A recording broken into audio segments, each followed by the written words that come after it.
नमस्कार, मैं सुनीला शर्मा, एक शिक्षिका और समाज सेविका। निरंतर प्रयास ये रहता है कि आपके समक्ष ऐसे कुछ सामाजिक विषयों को लेकर आऊँ, जिनसे कि हम हर रोज़ उन समस्याओं से रूबरू हो रहे होते हैं, पर कोई समाधान निकल कर नहीं आता।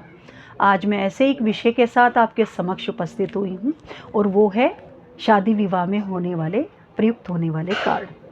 आपने अक्सर क्या देखा होगा कि जैसे ही नवंबर दिसंबर आता है, फरवरी मार्च आता है, तो हमारे सगे संबंधियों में, मित्रजनों में शादी विवाह के कार्य संपन्न होने लगते हैं और हमारे को इनविटेशन के तौर पर कार्ड्स मिलने शुरू हो जाते हैं और एक साल में 8 से 10 कार्ड हमें ऐसे ही मिल जाते हैं। तो शादी विवाह तो संपन्न हो जाता है और जैसे ही ये इनविटेशन कार्ड्स हमें मिलते हैं, तो आप ये देखेंगे कि ये मात्र एक इनविटेशन नहीं होता। इन पर छपे हुए देवी देवताओं के चित्र और इन पर जो मंत्रोच्चारण लिखा होता है, कहते हैं कि इनमें ग्रहों की शुभता और देवी देवताओं की शक्ति का वास होता है। तो इन इनविटेशन कार्ड्स में शादी हो गई। अब प्रश्न आता है कि अब इन इनविटेशन कार्ड्स का करें क्या, क्योंकि देवी देवताओं के चित्र अंकित होते हैं, फेंक नहीं सकते, आप कबाड़ी में बेच नहीं सकते, नदी नालों में प्रवाहित करने के लिए सरकार ने मना किया है। तो अब करें तो करें क्या? तो ऐसे ही कुछ विकल्प हैं जो मैं आपके समक्ष रखूंगी और उम्मीद करती हूँ आप उन्हें पसंद करेंगी। सबसे पहला जो उपाय है, आप जैसे बहुत से महापुरुषों को सुनने के बाद जो मुझे वो विकल्प समझ में आया कि हम इन कार्ड्स को अग्नि में जला सकते हैं, क्योंकि अग्नि को बहुत ही पवित्र देवता माना गया है और अग्नि में जलाने के बाद जो इनकी भस्म मिलती है उसे आप गमलों में डाल सकते हैं और उससे खाद के रूप में इस्तेमाल कर सकते हैं। दूसरा जो विकल्प है, हम अपने घर में एक बड़ा सा बर्तन लें, उसमें पानी डालें, मिट्टी डालें और इन कार्ड्स को डालें। 1 से 1.5 महीने में ये खाद बन जाती है और उस खाद को भी गमलों में इस्तेमाल किया जा सकता है। तीसरा जो बहुत ही अच्छा लगा मुझे, जो विकल्प, जो उपाय जो मुझे बहुत ही अच्छा लगा, वो ये है कि इन्हें हम क्राफ्ट्स के रूप में इस्तेमाल कर सकते हैं। वॉल हैंगिंग बना सकते हैं, हम इनसे बुक मार्क बना सकते हैं, हम इन कार्ड्स में अपने बच्चों के एजुकेशन में प्रयोग होने वाले प्रोजेक्ट्स में यूज़ कर सकते हैं। तो अगर हमारे अंदर क्रिएटिविटी है तो इन कार्ड्स को हम बहुत सारे क्राफ्ट के कार्यों में इस्तेमाल कर सकते हैं। ये तो हुआ एक प्रश्न कि कार्ड्स आए और उन कार्ड्स का मतलब कि विवाह होने के बाद उसका हमें करना क्या है, उसके लिए एक सुझाव। अब प्रश्न उठता है कि क्या इन कार्ड्स का कोई और विकल्प नहीं हो सकता? हमारे सामने समस्या कब आती है? समस्या तब आती है जब इन कार्ड्स पर देवी देवताओं के चित्र अंकित होते हैं, क्योंकि हमारी आस्था जुड़ी होती है, हम इन्हें इधर उधर फेंक नहीं सकते। तो क्या अगर हम देवी देवताओं के चित्र इन कार्ड्स पर अंकित ना करें तो शादी विवाह नहीं होंगे या देवता प्रसन्न नहीं होंगे?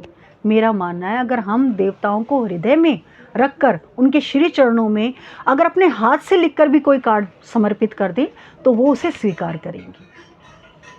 इसी पहल को मैंने खुद भी अपनी बिटिया की शादी में इस्तेमाल करने की कोशिश की। आप ये देखेंगे कि ये कार्ड है, इसमें यहाँ भगवान श्री गणेश का चित्र होना चाहिए थे। हमने प्रयास किया परिवार ने मिलकर कि हम ऐसा नहीं करेंगे, उनको अपने हृदय में स्थान देते हुए कार्ड बनाएंगे। अब ये कार्ड मैं खोलूं तो उसके अंदर भी देखिए आप, यहाँ श्री गणेश जी का चित्र होना चाहिए थे, हमने उनका चित्र अंकित नहीं किया। अंदर भी देखें, यहाँ भी हम कर सकते थे, नहीं किया। ऐसा करने के पीछे हमारा मकसद यही था कि हम नहीं चाहते थे कि ऐसा कुछ हो कि जिससे बाद में लोगों के लिए इन कार्ड्स का उपयोग करने में कोई समस्या निकल कर सामने आए। तो ये एक ऐसा उपाय था जो मुझे उचित लगा और हमने इसे अपनाया भी।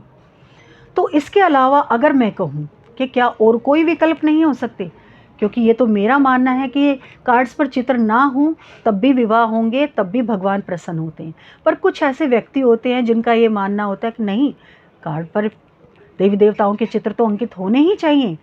तो ऐसे में मैं ये कहूँगी कि हमें इससे थोड़ा आगे सोचना चाहिए, या कुछ इस बात को अपने इस तरीके से मैं आपको समझाती हूँ। आपने देखा होगा हमारे दादा परदादाओं के समय में एक विशेष जाति को लोगों को निमंत्रण देने के लिए भेजा जाता था। उसके बाद समय बदला, इनविटेशन देने का माध्यम क्या हुआ? ये कार्ड्स हुए, इनलैंड लेटर्स हुए, इनलैंड लेटर्स से कार्ड्स ज़्यादा प्रचलित हुए। अब समय की ये मांग है, इन कार्ड से भी आगे कुछ सोचें। तो इन कार्ड से आगे अगर आपको एक बेहतर विकल्प है, वो है पर्यावरण को देखते हुए और इन सब समस्याओं को देखते हुए ई कार्ड। अगर आप इनविटेशन ई कार्ड के जरिए भेजते हैं तो आप अपने मन चाहे देवी देवताओं के सुंदर से सुंदर चित्र उस पर अंकित कर सकते हैं। उस पर मंत्र जितने चाहे लिखना चाहे लिख सकते हैं, क्योंकि शादी विवाह होने के बाद आपको उन्हें कुछ नहीं करना, सिर्फ मात्र एक बटन दबाना और वो डिलीट हो जाएंगे। कोई ऐसी समस्या भी नहीं आएगी। इसके अलावा भी क्या और विकल्प हो सकते हैं? हो सकते हैं। आप और हम जैसे ही व्यक्तियों ने ऐसे विकल्प ढूंढे हैं। मुझे मीडिया के माध्यम से ही अभी कुछ समय पहले एमपी के एक श्रेयांश जैन, उनका बड़ा अच्छा, मुझे जो तरीका उन्होंने अपनाया वो बड़ा अच्छा लगा। उन्होंने क्या किया, गुजरात से एक पेपर सीड मंगवाया, पेपर सीड पर इनविटेशन लिखवाया और लोगों को भेजा। अब ये आप कहेंगे पेपर सीड क्या है? ये तुलसी के पौधे और बहुत सारे फूलों के पौधों से मिलकर बना हुआ, बीजों से बना हुआ पेपर था। इस पेपर को अगर आप ज़मीन में आधा इंच दबाते हो, 20 दिन तक रखते हो, उसके बाद 15 से 20 पौधे इसमें निकल आते हैं। बहुत ही सुंदर उपाय, पर्यावरण भी सुरक्षित और हमारा इनविटेशन भी हो गया।